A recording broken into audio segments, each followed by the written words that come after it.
পশ্চিম মেদিনীপুর বিহারি চক গোলা গ্রামে যেখানে কোনো ত্রাণ পৌঁছায়নি, খোঁজখবর নিয়ে ত্রাণ বিলি করতে পৌঁছে গেল ইন্সপিরেশন ফাউন্ডেশনের স্বেচ্ছাসেবকরা। এই ফাউন্ডেশন সমগ্র বছরব্যাপী বিভিন্ন ধরনের সামাজিক কাজকর্মের মাধ্যমে দুস্থ মানুষদের পাশে দাঁড়িয়ে আসছে। ফাউন্ডেশনের এক স্বেচ্ছাসেবক জানান যে প্রকৃতি দুর্যোগের কারণে এখনও বেশ কিছু দুর্গম অঞ্চল আছে যেখানে কেউ পৌঁছতে পারছে না। বিহারি চক ও গোলা গ্রাম যেই ধরনের দুর্গম অঞ্চল, যেখানে প্রায় 500টি পরিবার সম্পূর্ণ অসহায় অবস্থায় দিন কাটাচ্ছেন, তারা সেই অঞ্চলে ত্রাণ বিলি করলেন। এছাড়াও তারা অন্যান্য প্রত্যন্ত দুর্গম গ্রামগুলিতে পৌঁছতে চেষ্টা করছেন।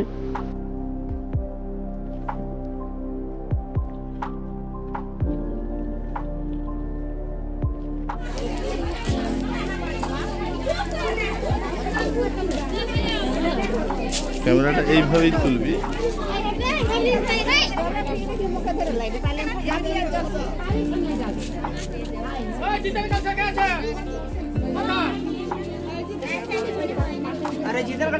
কিছু আসেনি, মানে এই আমরা আমাদের এই সংস্থায় আমরা এই প্রথম এলাম। আর এখানে পঞ্চায়েত থেকে কিছু ব্যবস্থাও করে না, পঞ্চায়েত থেকে করেনি কিছু। আর এই জায়গাটার নাম কি? এই জায়গার নাম কি? হ্যাঁ,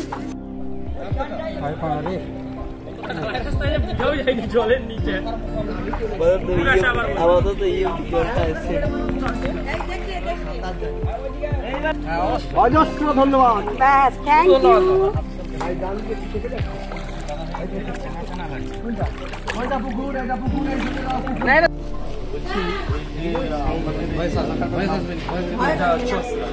এই এরিয়াটার নাম চকপ্রাগ। আচ্ছা, এখানে এই যে বন্যার যে ভয়াবহ পরিস্থিতি, এখানে আপনাদের আগে কেউ আগে ঠিক ত্রাণ আসে, কিন্তু এদের সামনে ঠিক পর্যাপ্ত পরিমাণে আসে না। মানে যেটা আসে সেটা কতটুকু এসে পৌঁছায় সেটা বোঝা ঠিক সম্ভব না। একবারে যেটা নগণ্য, না বলে হয়ে গেছে, অনেক দূরে আসতে পারছেন এই জন্য। আর এখানে এই যে পরিস্থিতি, মানে পঞ্চায়েত দেখছি ঠিক এখন তো স্বচ্ছতার সহিত বলতে গেলে যে দেখছে বললে সেটা খুব কিন্তু ভাবেই বলতে হবে। দেবো, আমাদের রেডি আছে। আমরা এটা অ্যাকচুয়ালি সারা বছর করে থাকি, শীতের পোশাক থেকে আরম্ভ করে আমরা সারা বছর এটা করে থাকি।